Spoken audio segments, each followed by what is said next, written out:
As the WWE main roster is on the road to WrestleMania, NXT feels like they're on the road to nowhere. There has been some struggles getting the main event picture on the men's side going for a little bit, and then they lost their three best main eventers, and it's not been great since. So let's look at how NXT is stumbling their way through WrestleMania season.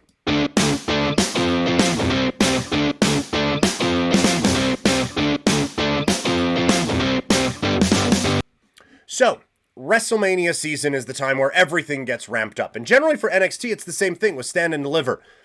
We haven't had anything announced for that yet. And it doesn't feel like that's going to be missed all that much. There isn't a whole lot of clamoring for it right now. This is a struggling television show right now. Creatively, I don't think there's anything to get overly excited about. There's a lot of incredible talent on this program, specifically in the women's locker room. On the men's side, there's nothing right now. Like, Joe Hendry is great. Love the dude. I believe. Yes. Love it. All of that. Ricky Saints, very talented.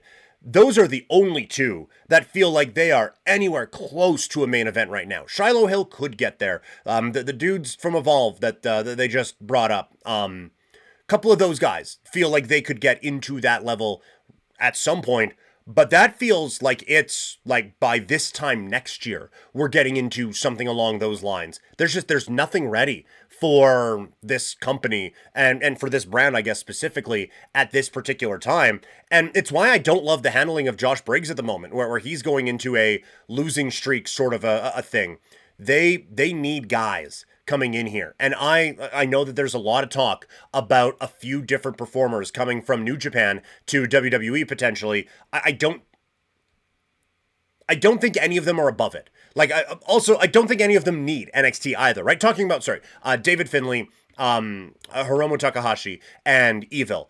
I don't know why I said it like that, but Evil. All three of those guys can be main roster tomorrow. But all three of them could also be a real infusion on the NXT brand. David Finlay, that one still feels like it's up in the air between AEW and WWE. But obviously with this Birthright group that they are doing right now with all the wrestlers' kids and everything, Lexis King is a fine leader of a stable. But David Finlay he's led stables before and could be a bit of life for that one. Like Hiromu would be the most interesting character this company or this brand has by far right away. And Evil would be, I think, an interesting mix on a show that does like to go a little dark sometimes. So all of those guys could help, but right now, like, when you look at it, it's just like nothing. There's nothing there right now for this brand on the men's side. And then on the women's side, like the Zaria Sol Ruca thing, it felt like they skipped a step, and it felt like they were trying to kind of get it back this week, but felt like they kind of skipped a step,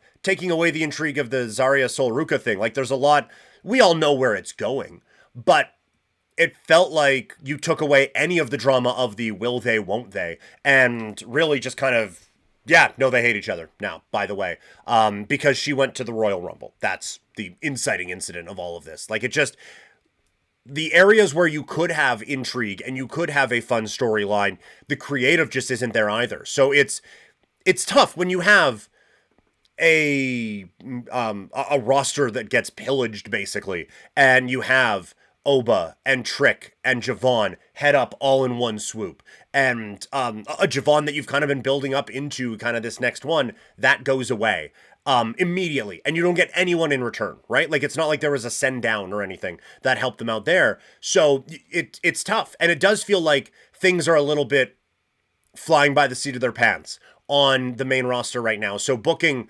5-6 months in advance feels a little silly to do for NXT, but they don't have anything that's really feeling like it's working. The tag team division barely exists.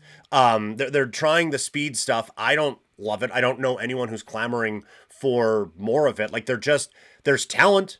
Sol Ruca is amazing. Zaria, I think there's a lot there. JC Jane has improved so much, but a few of those aren't long for NXT. Like, JC Jane, I could see her losing at Vengeance Day. Have Sol Ruca get it. Zaria attack her after. Set up something for if they do stand and deliver. Zaria wins that, and now she's the face of this brand. Those girls go up. Like, Kalani Jordan is great. Lola Vice is great. And that storyline has been fine.